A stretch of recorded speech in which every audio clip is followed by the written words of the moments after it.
Hey there, it's Leona. Welcome to Zen Mindfulness Shodo. Today, we're gonna practice Shodo meditation while focusing on the Hiragana character for te. So, let's begin a beautiful journey together.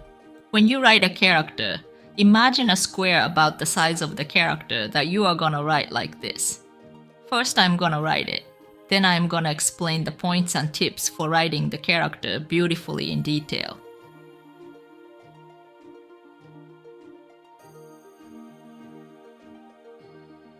Now, I would like to explain. The starting point of the stroke is a bit lower than, and to the left of, the center point of the top left square, or slightly directly below it. I'm giving relatively precise instructions so that even beginners can easily start practicing.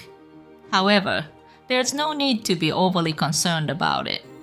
Just place your pen approximately in this area. To put it in extreme terms, it's a line that curves slightly downward, but only a little bit.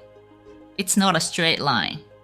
You move the pen upward to the right, while curving just a tiny bit until the middle vertical line is in the middle of the stroke. Then the pen stops slightly at this point. It's similar to writing the hiragana so. For example, instead of curving downward like this,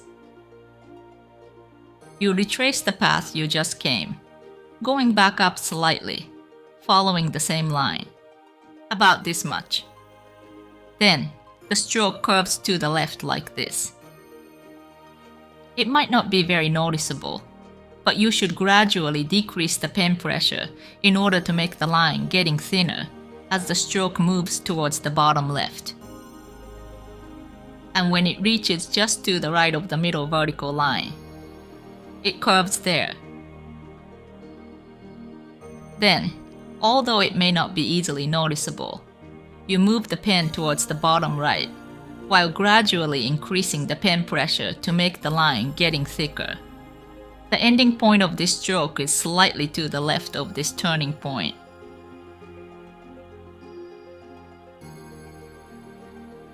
The right edge of the stroke. So, for example, the key is to make sure not to come all the way back down to here like this. Move the pen just a short distance to the bottom right, like this. Additionally, to position this character in the center of the square box, you should aim to make the space above the highest point and the space below the ending point roughly equal. If you can move the pen to achieve this, the character will be centered in the square box, resulting in a more balanced and aesthetically pleasing appearance. For this horizontal line part, we initially move the pen to the right until the middle vertical line comes exactly to the center.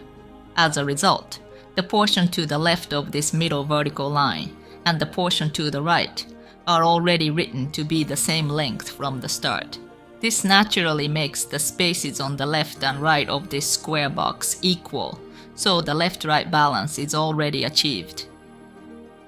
Therefore, when writing, if you pay attention to the spaces above and below, and carefully consider how far down to the right you should move the pen, you should be able to write a more balanced character. Regarding this curve part, if you make it round like this, it will look a bit like a rounded character style called marumoji in Japanese. Instead, while curving to the left, if you don't curve as extremely and move the pen downward in a fairly straight line, I think it will result in a more mature-looking character. Why don't you try this approach? The key points for writing hiragana characters, as explained in the video, are concisely summarized in this book in a similar manner. The book allows you 3 pages to practice each character. It can be purchased on Amazon. See the link in the description. I'm gonna practice 1 page of this workbook this time, but you're welcome to practice as much as you want.